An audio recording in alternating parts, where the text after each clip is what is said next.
they are really the same thing, aren't they? There is no experience from which you can't learn something. And the purpose of life is, after all, to live it. To taste experience at the utmost.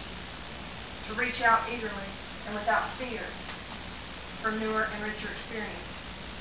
These words were written by Eleanor Roosevelt at 76 in her collection of essays, You Learn by Living. I heard a quote once in a movie called Princess Diaries, some of you may have seen it, by Eleanor Roosevelt, which made me really, really want to learn more about her. So today I'd like to talk to you about the childhood, education, marriage, and career of Eleanor Roosevelt.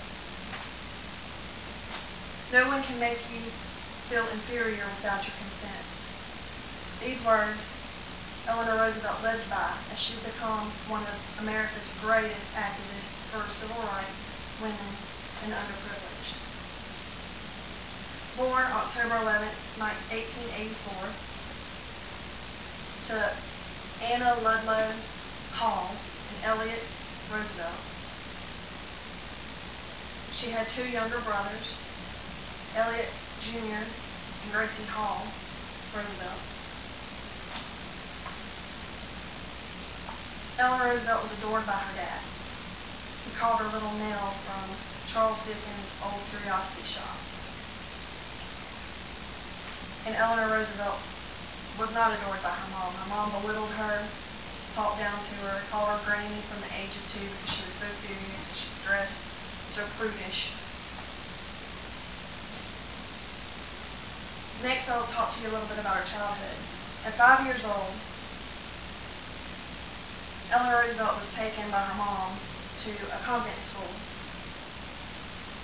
And as she dropped her off, she said, "You have no looks, so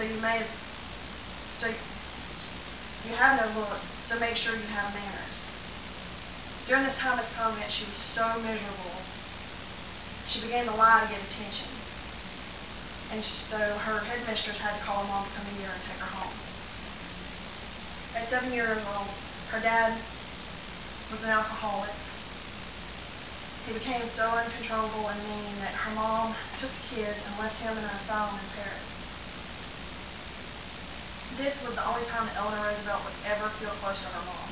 It was because her mom needed her for consolation for having to leave her dad. At 8 years old, Eleanor Roosevelt's mom and brother died of diphtheria. At 9 years old, her dad died due to complications of alcoholism.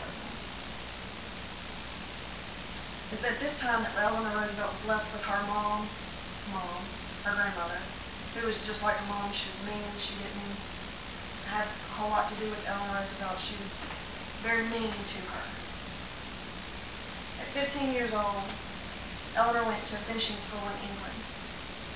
It was here that the headmistress, Marie Silvestre, would bring Eleanor out of her shyness that she had become so accustomed to and make her really flourish and become outgoing. Next, I want to talk to you about her marriage. In 1905, at the age of 21, Eleanor married her distant cousin Franklin D. Roosevelt. Over the next 11 years, she had 6 kids.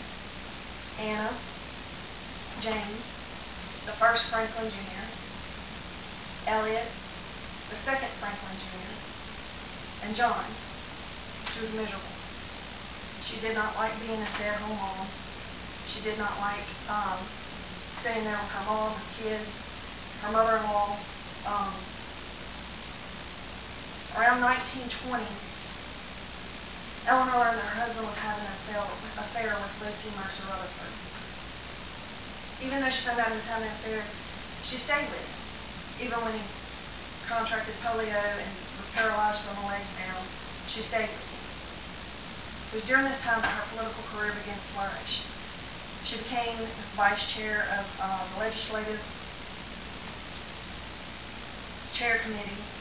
She worked really hard at, she became a very active advocate for child labor laws, workers' compensation, and the settlement movement. She had a very, very keen passion for Todd Hunter School for Girls and Bow Hill Furniture Factory, which is a program for unemployed people. In 1933, she became the First Lady of the United States of America. She was the eyes and the ears of Franklin Roosevelt.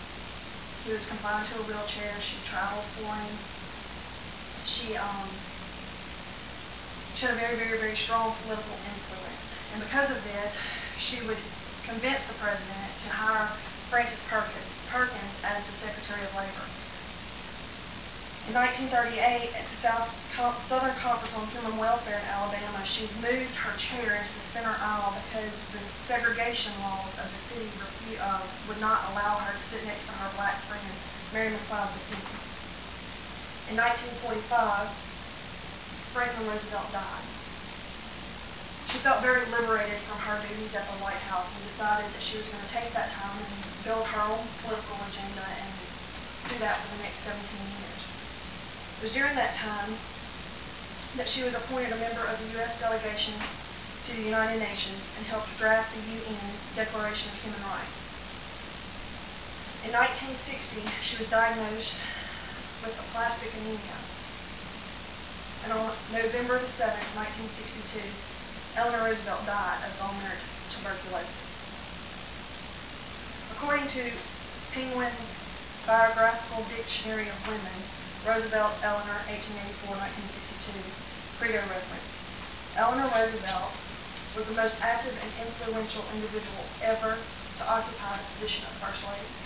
She broke down barriers for women everywhere, including future First Ladies. Today I have discussed the childhood, career, marriage, and education of Eleanor Roosevelt. According to Blanche Cook in the Eleanor Roosevelt book, in this century there has been no First Lady that's ever had a greater effect on the course of democracy than Eleanor Roosevelt.